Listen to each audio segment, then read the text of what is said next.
Can we have a round of applause for our first guest speaker this evening, Hannah Vasicek? Thank you very much. Thank you so much. Thank you for joining us, Hannah. So, Hannah, just, could you maybe just share a little bit about your story with us and kind of enlighten the crowd of your journey so far? Yeah, definitely. So I'll try and squeeze it into a small little story, but essentially I grew up in rural New South Wales, really small population, and there wasn't much to do there.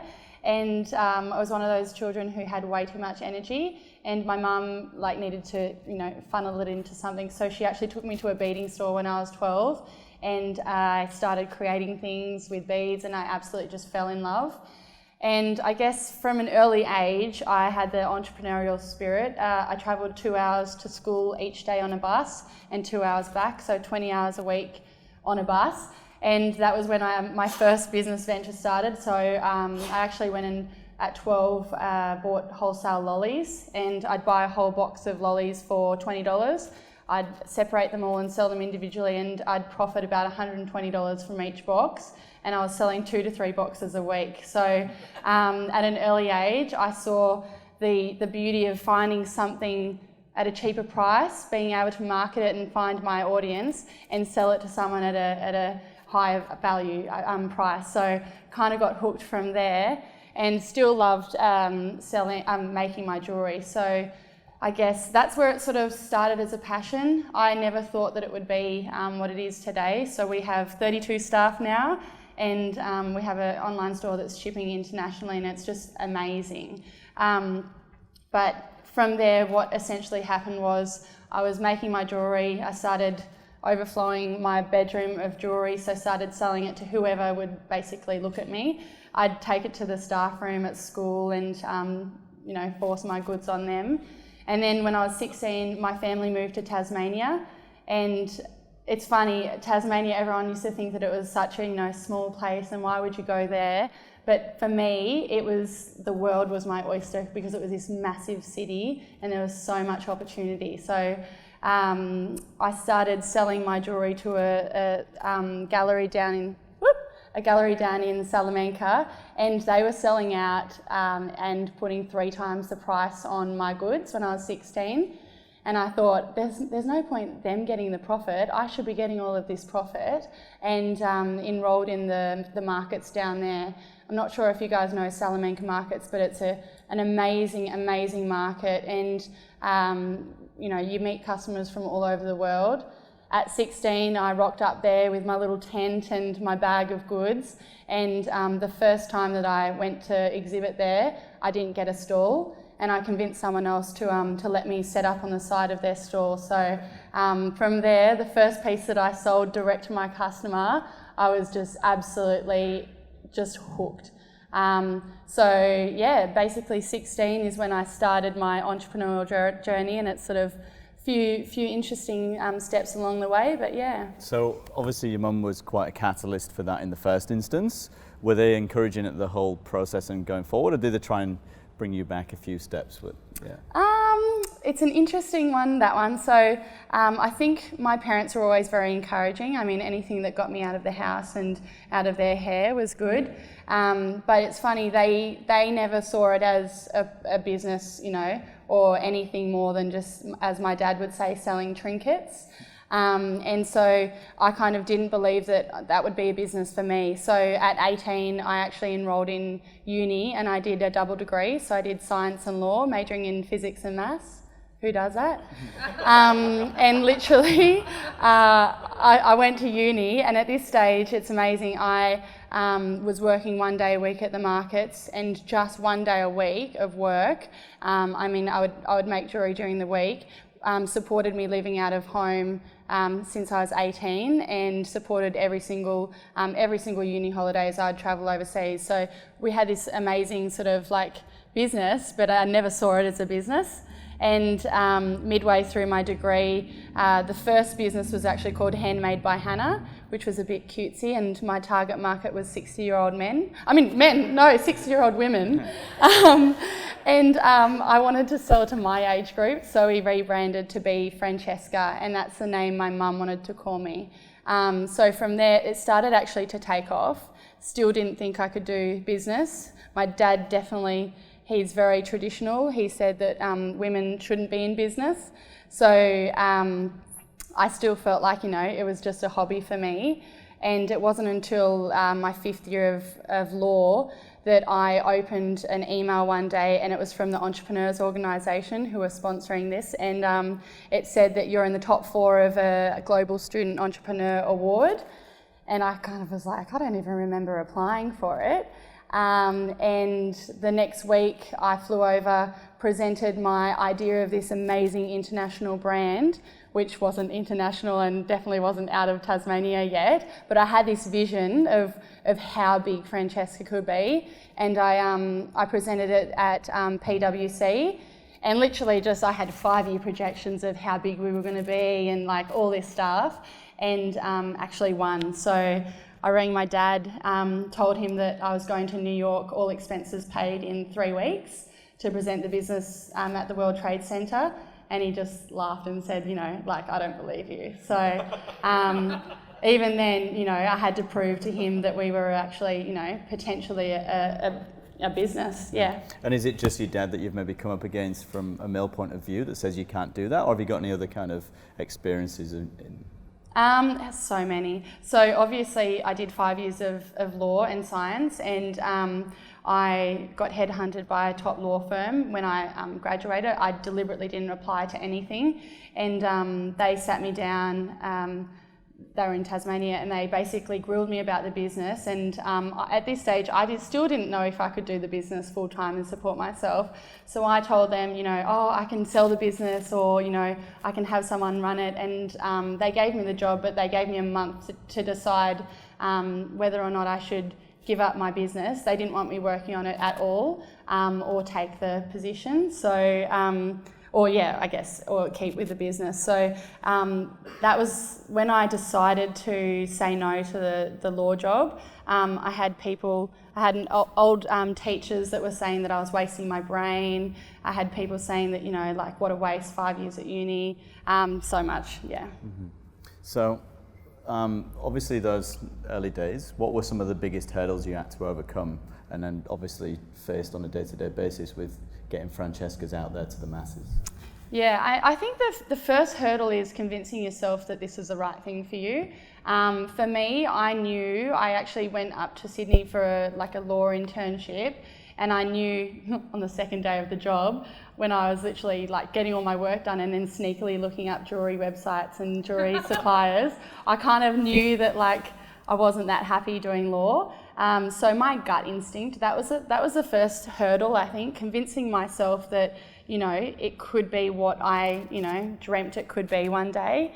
And I think that was the number one, because then if you have conviction, which is a huge ingredient to starting a business, you can convince your customers that you're passionate and that you believe in your business. You can convince your employees that you believe in this end goal. You can convince any of the haters, and also your family. And if they question you and you don't even blink about, not believing in yourself, that's the biggest hurdle. Yeah. Totally. And how long did it take to convince yourself?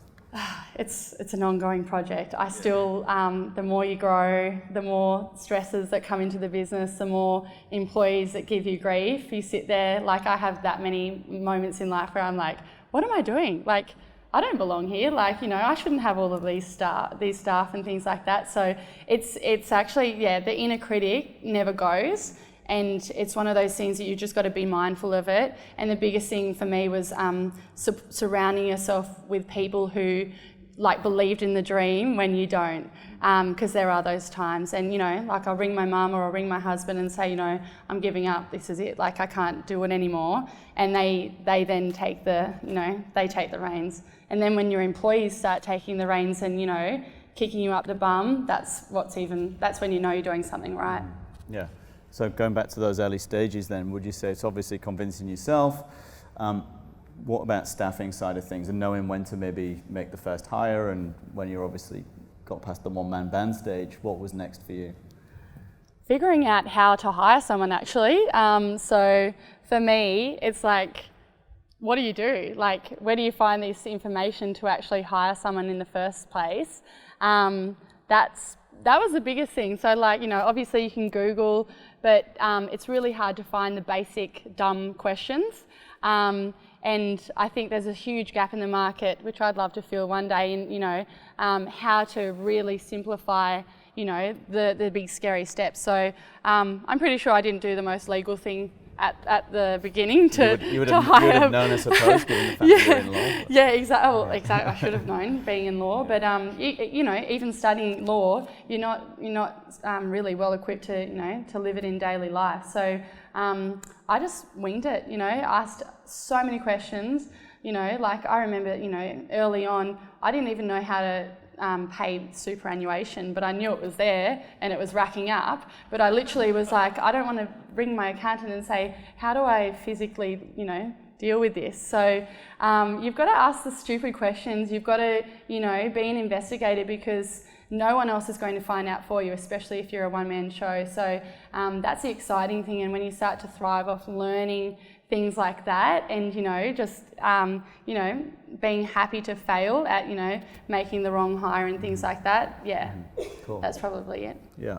And then thinking about, obviously, you did the rounds, you went into trade shows and fairs and markets and things like that, which helps build the business. What other kind of things and tools did you use to kind of take it to the next level? Did you build a personal brand or anything like that? Yeah, so my business basically doesn't wholesale. So wholesale would have been the easy route.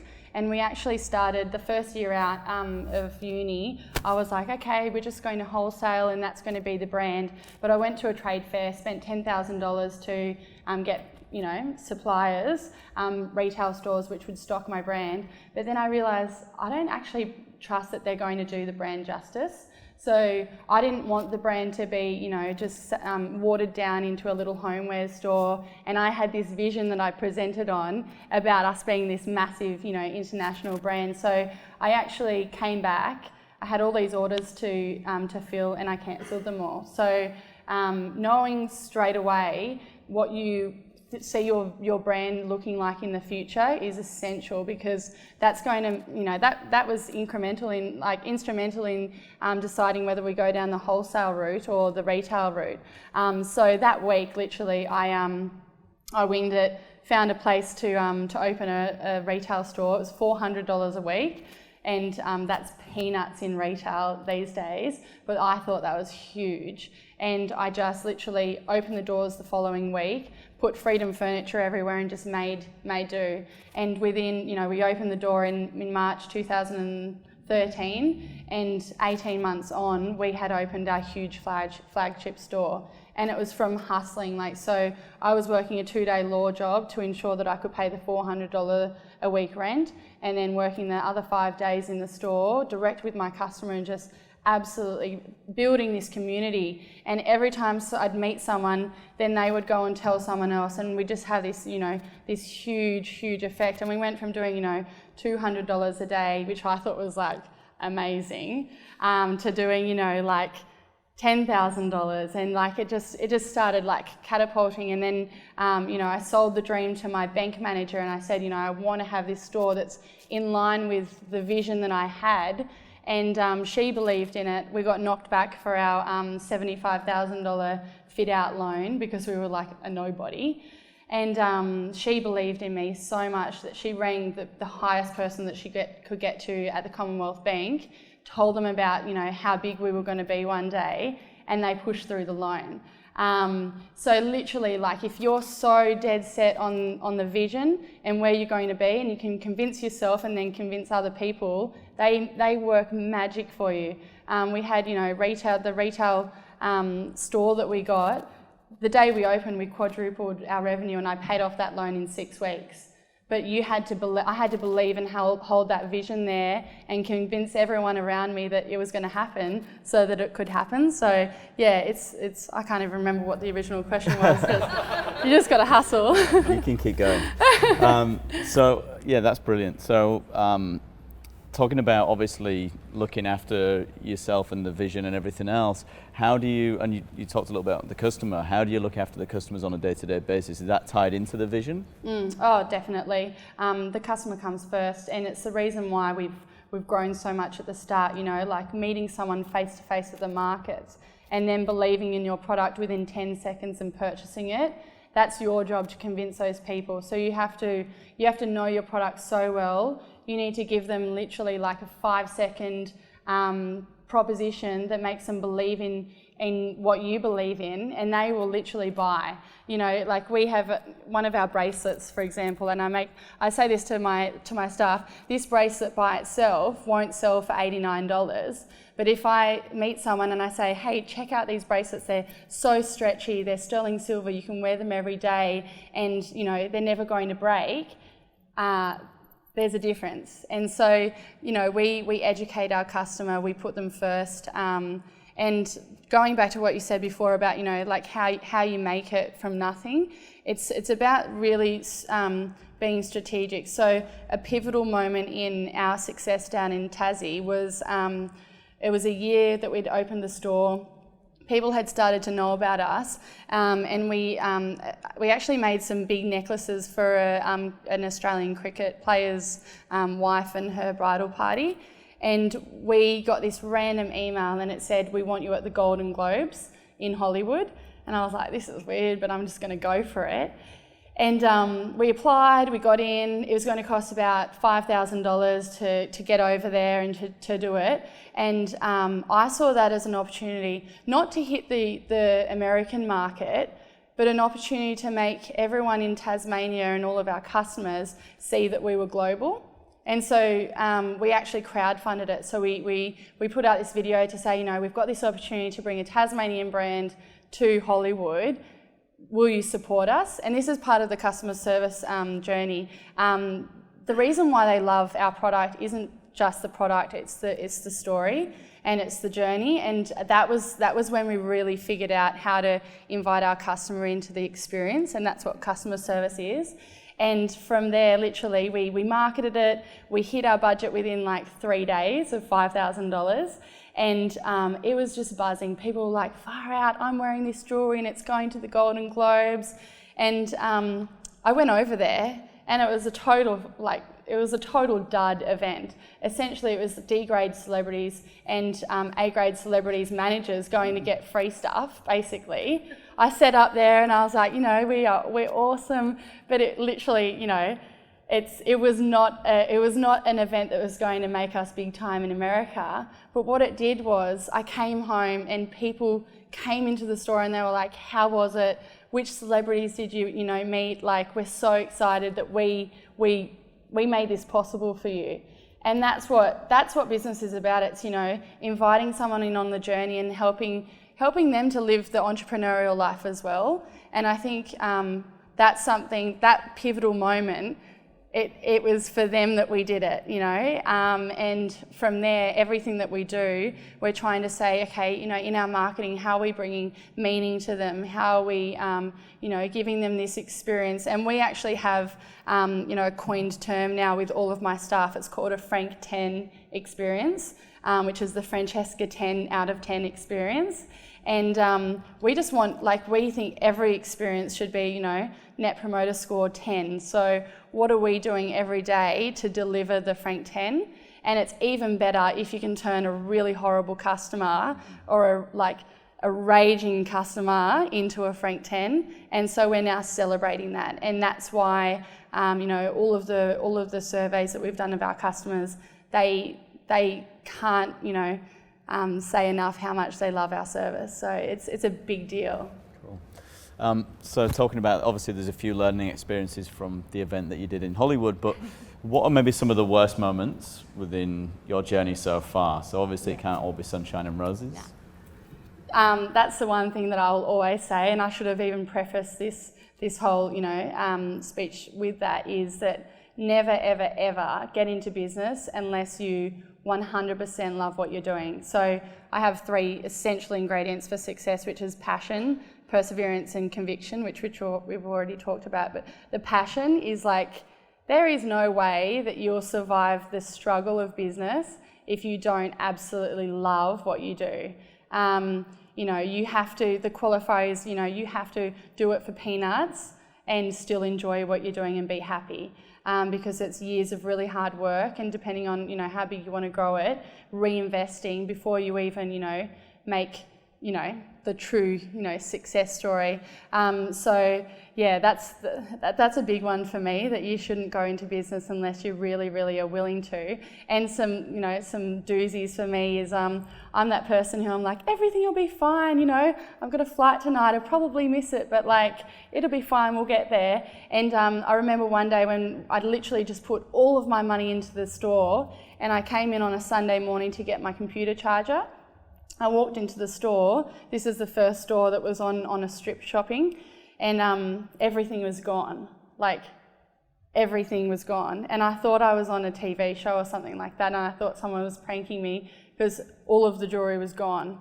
And then when I saw the till splayed across the floor of the shop, I knew that we'd been burgled, and my heart just absolutely sank. Had never, I was going on this dreamboat of how awesome is everything, and that happened, and we were severely underinsured. I think we were insured for $5,000 because I was trying to save money, and that was a huge impact on myself and the business. That's one of the big doozies.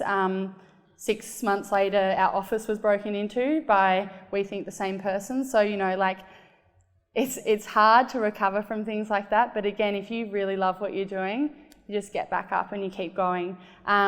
Being knocked back from banks numerous times when you believe in this dream, and you're of course we don't look huge at the moment, but we're going to be huge. So being knocked back by banks, staffing issues, believing in these people who, you're paying more than yourself, and you're working 10 times harder, and them, taking advantage of the situation or not buying into your dream. There's so many hard aspects to business, but if you see it as a challenge and something that you can really, thrive off, I think, it's sometimes worth it. Yeah, cool. And what does the future hold for Francesca's collections? Yeah, so I think in everything, life is a journey, and we've gone on this whirlwind of, huge growth. We've doubled or tripled revenue for the last 5 years. It's been absolutely crazy, but probably the last 2 years, being seen as successful and having a lot of staff and, high revenues and things like that, I've been asking myself, why are we in business? What's my purpose in life? I knew that I loved business, but I started asking, what's my purpose? So I think I have turned my business on its head in a little bit of a way, in that about 2 years ago I realised that my purpose was to help other people and to empower other people and to give back. So as you mentioned, I've partnered with Be Hers, which is a anti-human trafficking charity, and now I'm a director of the charity. And 3 years ago I could see, we can't just sell jewellery. It's just hard. It felt a bit heartless. You can't just make money and live a lifestyle and just sell jewellery.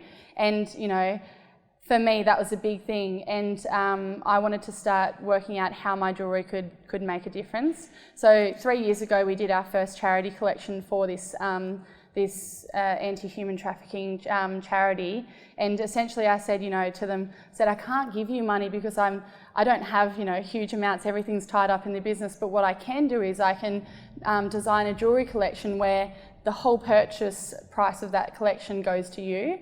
And they were awesome. And I'm yeah, I'm already doing it, so I can always, just pump out a few more pieces of jewellery. And the first day that we released the collection at the event down in Hobart, we sold $10,000 worth of jewellery. And that was a direct donation to this amazing charity. So that's when I kind of was okay, I'm hooked. I love this. Every month now, we're still obviously doing that collection. Every month we're using our social reach. So we have, you know, a very big international audience now. We're using our social reach every month to do a charity bracelet. So we partner with a charity, it's called an awareness bracelet, and we actually raise awareness for that charity and raise funds. And, you know, one of the girls in the office has endometriosis, and she couldn't conceive for 2.5 years, and she was really passionate about it. And we actually sold that bracelet. We only sold it for a month, and we sold $15,000 donation for that charity, which had no support. So yeah, like bringing that little bit of purpose into the business has enabled my staff to be inspired and our community. So the future for us is trying to work out how you can be a sustainable business, and yet one which can really give back to the community, one which can bring meaning.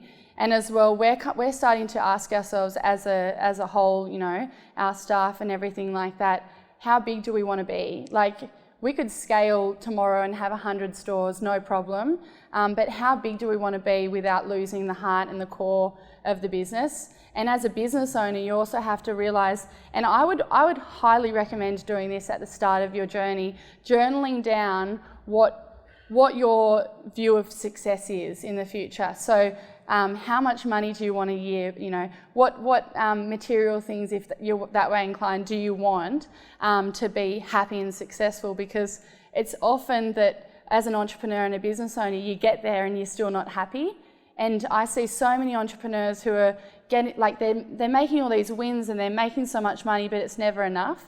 And I think that the most amazing thing and the true, you know, vision of success is actually getting there and realising that's enough. So the future for us is actually uncertain at the moment because we're not quite sure that we want to scale. I think that, you know, you go into business to be time rich and not money rich. And I'm definitely not time rich at the moment, and I think that's probably my my future goal. Yeah. Perfect. So I think we'll end there. So it's great to hear your passion. So thank you very much for sharing your story with us, and we'll give everybody the opportunity at the end to ask some questions as well after our second guest speaker. So can we have a round of applause for Hannah Vasicek of Francesca's Collections? Thank you very much, Hannah. Thank you.